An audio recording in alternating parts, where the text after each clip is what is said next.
The rookies reported on Tuesday here, guys. So, nothing much to report yet because, always is that way the first couple of days is kind of getting to know you, getting to know all about you. Little meet and greet, if you will. Exactly.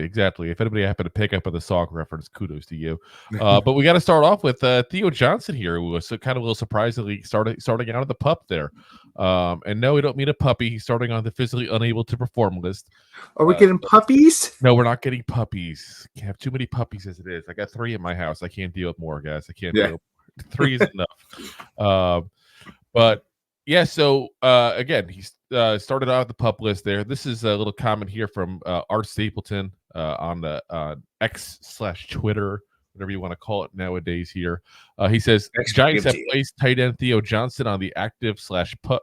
Inactive, I said active, but I think it means inactive /PUP list to begin camp. Rookies reported today. Since Johnson was placed on PUP and not NFI, non-football injury, whatever is sidelining him happened on site, whether that's pre-existing or today. Don't panic just yet.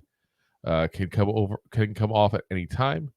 And he says, I'm told Giants rookie tight end Theo Johnson is dealing with a hip flexor, and the hope is that this won't be a long-term issue per source. That's why he landed on the active PUP today.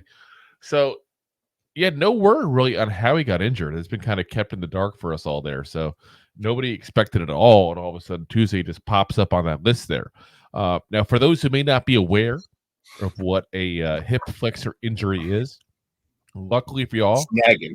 Rob and I went on to WebMD and became doctors overnight. No, it wasn't a WebMD. It was just we just Googled it in general. So basically, the hip flexor is the injury to the muscles where the thigh meets the hip. So like where the thigh bones connect to the hip bone, not where the hip bones connect to the vertebrae. I don't know. I'm trying to think about that. Yeah. Whatever is connected. But yeah, so there's like 3 or 4, I think, in muscles all together that kind of move that connectors there.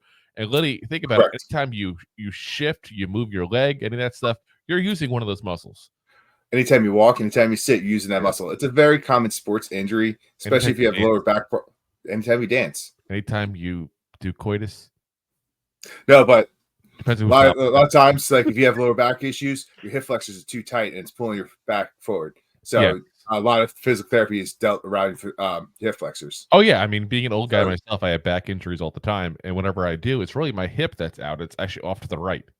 It gets out of line, so to speak, there, and it just messes everything up there. So, as far as the typical recovery time, this is straight from the American Hip Institute, and no, it means the hip is the body part. It's not the Hip Square Institute. Yeah, exactly. They said it typically requires 1 to 3 weeks of rest and treatment to recover from mild conditions fully. On the other hand, more severe cases can take about 4 to 6 weeks or longer.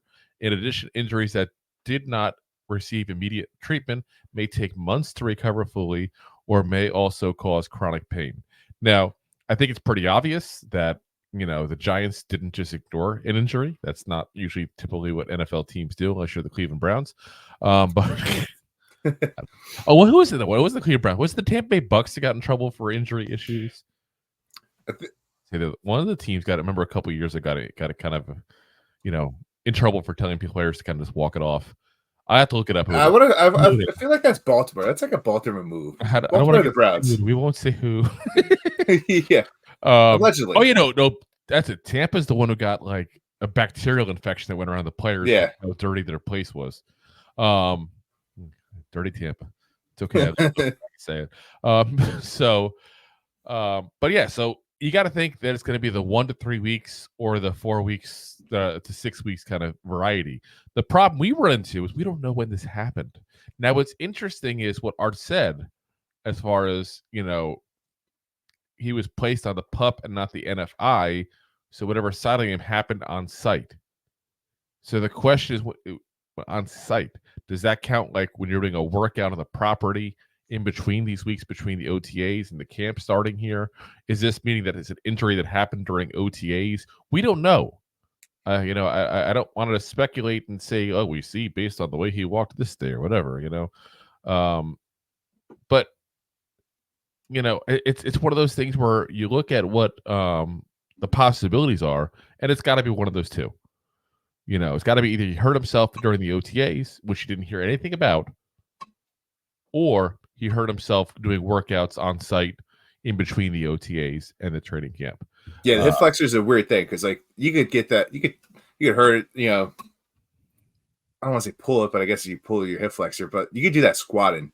So he could just been doing it like a regular workout on premise, and it just felt tight, and he tried to walk it off, and a couple weeks later, he's like, "Walk it off." Still tight. Yeah.